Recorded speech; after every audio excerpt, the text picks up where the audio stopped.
Okay, are you the person who likes everything shiny and new? You want to be able to pick out your finishes and move into a brand new house that nobody's lived in before?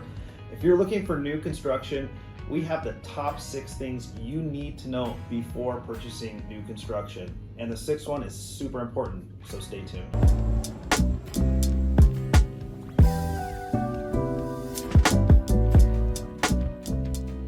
Hey, what's up guys? Conor Hammons here with the Living CDA Realty Group at EXP.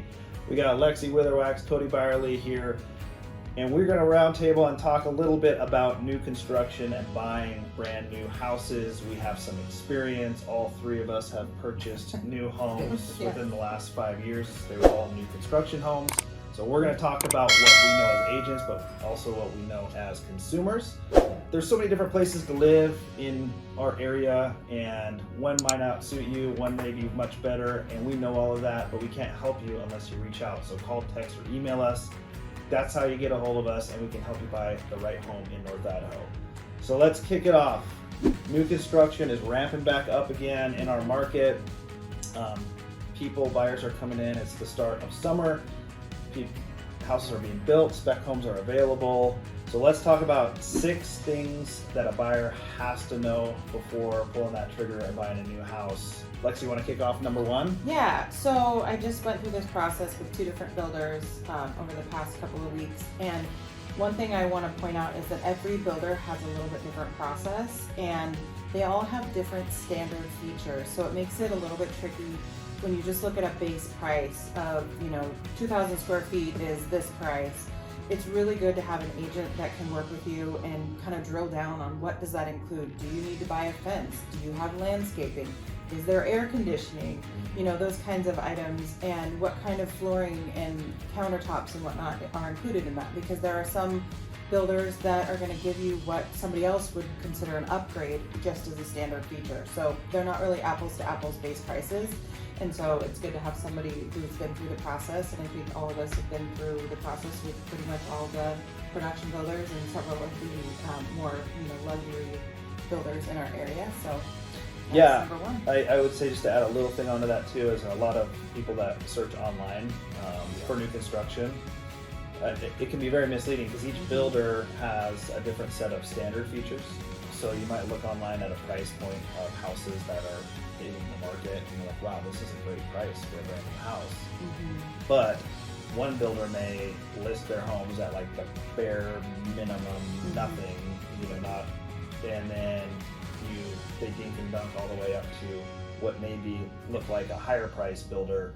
So again, that goes into like just understanding. And also that reminds me, a lot of builders don't put all of their inventory in the MLS, so that's not even the best place to look for new construction. Most of us, reach out to the listing agent for that builder and talk to them about which lots they have available. Some of them let you choose the floor plan you want on the lot you want. Others have more of a community plan where this floor plan goes on this lot, that kind of a thing, and then everything in between is kind of what I found. So sometimes they'll be able to say, we sold out of this phase, but we're getting our next lots in September, something like that, and then you can have first dibs on the lot that you want. Yeah, and what those look like when you're looking, those are ghost listings. So what they look like is you might see, TBD, White Horse Lane, and you're gonna have a house and a floor plan and a price, and that house doesn't really necessarily exist. That's just a listing that a builder has offered for that floor plan and that price, and that's usually their base price for that floor plan. So then you reach out to us and we can get you more information on what that looks like. Cool. What do you want to kick off? Number 2? Yeah, so number 2, this is a big one for me. I think it's often overlooked when you're getting so excited about getting a brand new house, is understanding the warranties that are offered by the builder and the subs, whoever's building the house, your appliances, all those things are going to be under warranty. And builders, what they should do, and in most cases, builders will present you a binder when we close, and it's going to have all that information in it. I highly encourage you to go over that in detail so you know what your warranties are on like your HVAC system. And send in all those cards or register those appliances online. Sometimes the builders will register them for you, sometimes they won't. So you want to just make sure that you're getting that information. And some builders HVAC warranty is 5 years and some is 12 years. So you really got to understand that stuff. It can be really important, saves you a lot of money at the end of the day. I think it's something you just never want to overlook. And one thing that reminds me is a lot of builders have a 1 year kind of, I think of it like a bumper to bumper warranty. Yeah. So sometimes it's a good idea to have like an 11-month kind of inspection or walkthrough, something where you go through and check everything before that 1 year is up, so that if you have any cracking, or if you can see any nails poking out, which happens when homes settle, it doesn't mean that there's anything wrong, it just means they need to be touched up. You can get that done before that 1 year expires, and then you're on your own for those kinds of little things, but still things you want looked at. And set a reminder in your phone, in your calendar, because a year goes by fast. We forgot to ask about this, and if you don't submit it to them in writing, you might be out of luck. Most builders have a way on their website where you can actually send in a warranty request, so it's good to be familiar with that. Okay, number 3, I will take this one. Know the CC&Rs and HOAs. Most of the time, if you're building new construction, especially in a neighborhood, you're definitely going to have CC&Rs and an HOA, and they can vary. And a lot of times when I have a unique position because I used to list in a new construction neighborhood, and a lot of times I would say in that neighborhood in particular, we have at least 50% of the people wanting to buy wanted to be able to park a boat or a camper somewhere on the property, which you could not. So if you're working with someone or you're going directly, make sure you're asking the right questions and getting the CCRs, so you can read through them. I know it's not light reading, but you can really dial into, like, if there's something specific you want to do on your property, make sure you know that you'll be allowed to do it, because they're, especially the newer ones, they'll get you for it. Yeah, and the big ones, like you're saying, shops, parking for RVs, boats. Fencing is another big one that comes up. What kind of fencing you can have, if you can even have fencing. There's some the number of pets you're allowed. Some say you can have 2 dogs, and so if you have a 3rd dog, that's a problem. Yeah. If you can put a basketball hoop in your on the street. Or how long you have to move your garbage cans after garbage day. Yeah. So obviously these are new construction. We're talking more in the neighborhood setting. There are areas where you can have a lot and build new construction without CC&Rs and HOAs. Usually it's further out of town on acreage. But especially all like in the prairie where all the new construction's going on, North Coeur d'Alene and then Hayden, you're really going to want to dig into those CC&Rs and make sure you understand them. The positive thing on CC&Rs is that when they're upheld, there are a lot of times the neighborhoods that hold the most value. Yeah. Right. So your equity stays solid. Coeur d'Alene Place, for instance, is a very long-standing planned neighborhood, and its value is probably just as high as it was when it was being built in the early 90s in terms of what the community feels about it. And so I know a lot of people hate CC&Rs and HOAs, especially people moving into the area. But in certain situations, it holds your value for sure. I agree. I've lived in both, and I before living in a planned development like I'm in now, I didn't, and I definitely say that there's a difference. And if you don't want to live next door to someone who's got 17 cars, sometimes that ain't auto parts. Totally.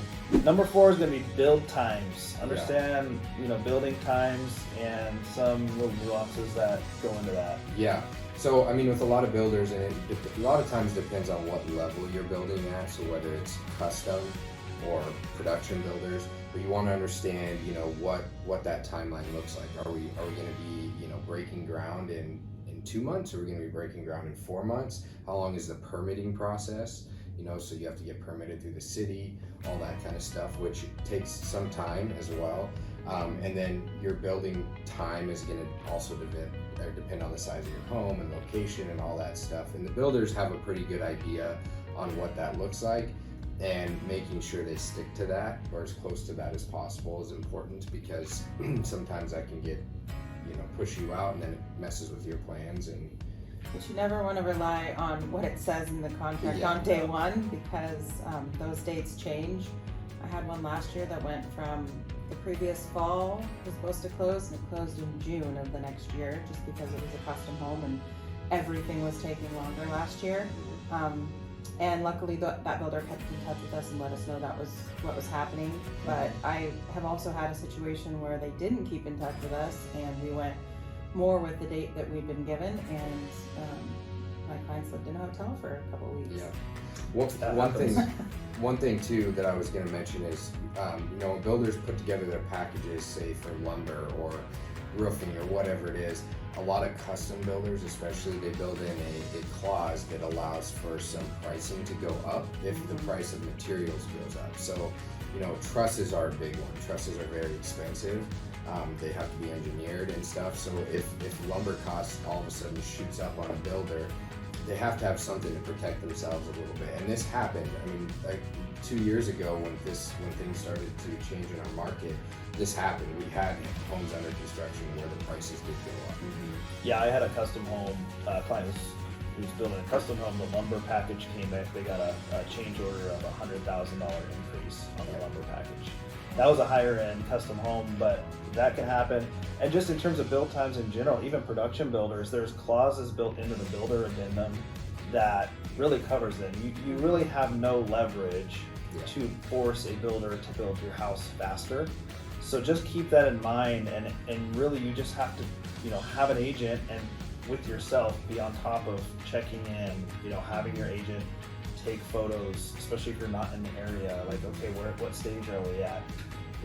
Has framing started? That type of thing, to give you some sort of like idea of, because you're making the move, like you said, it's happened many times where someone sells their house or their lease is up, or they're moving up here because they were told we're closing August 1st, the house will be ready and certificate of occupancy. July 15th, you get an email saying, unfortunately, we're not going to be able to close this till the end of August. So you got a month where you're like scrambling and trying to figure stuff out. So just keep that in mind. We'll go number 5. Lexi, you grab that one. So this is getting an inspection. A lot of people want to forego paying an inspector to inspect a brand new house because the assumption is everything should be perfect. It's brand new. But it's still built by humans. There still could be things that are wrong inadvertently, or just a sub had a bad day and didn't connect the ductwork or whatnot. But it's really truly money well spent to have your own independent inspection.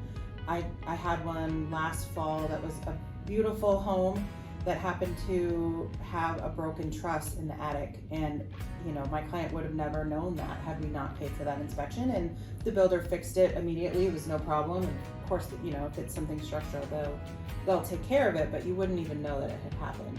And that was a very reputable, good builder. It just, things can go wrong, so it's worth the money just to have that done and have that peace of mind. And then maybe get another one at that 11-month mark. That's, again, money well spent. Make sure everything is functioning the way that it was supposed to. And you're probably spending $350 to $450 on an inspection, and I think it's well worth it. And it's a crazy thing to know, because like I mentioned before, I was a listing agent in a new development. I would venture to guess, out of everyone that bought a house in the development I worked, maybe 10 to 15% of the buyers had an independent inspection done on the home. And did all of them have independent representation? Not all of them, okay, but a lot of them did. Most of them did, and even like the buyer's agents must not have told them to get an inspection. But we've been through it. We feel strongly that it's worth the money to do. Obviously, it's up to the buyer and what they want to do. Technically, it's supposed to sign off and inspect on everything throughout the house as it progresses and gets built. But yeah, there's been many occasions where things are found later, warranty issues because ductwork in the crawl space hasn't been connected. Like Lexi was saying, truss issues. I'd say the number one that I see is in the attic, is ductwork, and so you get moisture and you get mold. And I've seen new constructions that are 2 months old that have mold in the attic, and it's just a simple ductwork didn't get connected. Right. I've also seen plumbing boots that were either the wrong Yeah. size or installed incorrectly, where you get water into, so Yep. it happens. So get an inspection. All right, number 6. All this kind of rolls into the last point that we want to make, because as you've heard us talking, we've been through it as consumers, we've been through it a ton as representing buyers buying new construction, but get your own representation. So a lot of times new construction is real easy to go hop in model homes, check in different neighborhoods out, and there's always going to be an agent there, a listing agent that represents the builder. I was one before.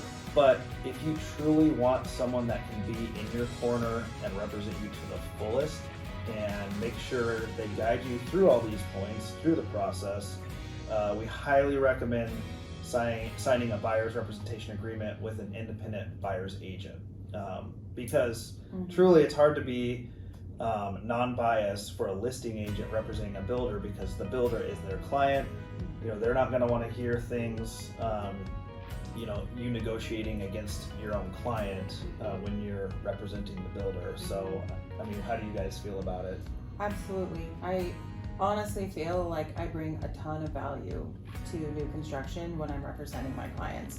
I know what questions to ask. I know what is normal. I know, I think when I do the blue tape walkthrough with them, I'm pickier than they are, because I know what to look for, and I know, basically how to help them get the end result that they want, when they're sometimes either too shy or too, like, they don't know what is appropriate, You don't know what you don't know. Yeah, right.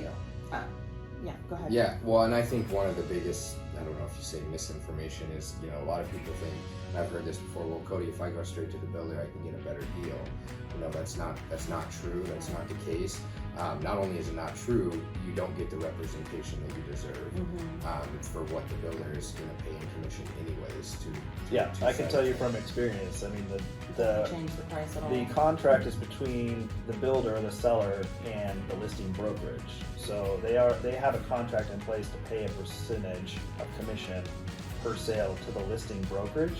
That listing brokerage just has to split half of it to the buyer's representation agent if they bring a buyer. If you go direct, they're just going to be double ending the deal. Or they assign one of their sub agents to represent you, but they also work for the builder. Yep. So just keep it in mind, and a lot of that process. And I always encourage my clients, if you're out and about and want to hop into a model home, it's an easy way to go browse houses. And most of the builders know us as agents because we're seasoned agents. So if you just have our business card or drop our name, say, hey, I'm working with Lexi or Cody or Conor, they'll say, great, that's awesome. We've done a lot of business with those agents. Just remember to do that. So those are the top 6 things we really wanted to share with you and get out, let you know that you need to pay attention to when buying new construction. Obviously, we would love to help you in that process. We feel we bring a lot of value to the table when we're navigating through the buying process of new construction with clients. So reach out. Again, we can't help you. You can't just watch the video and try and get help. You got to call us, email us, or text us here, and we'll help you get into that brand new, beautiful new construction home. So until the next video, guys, we'll see you later.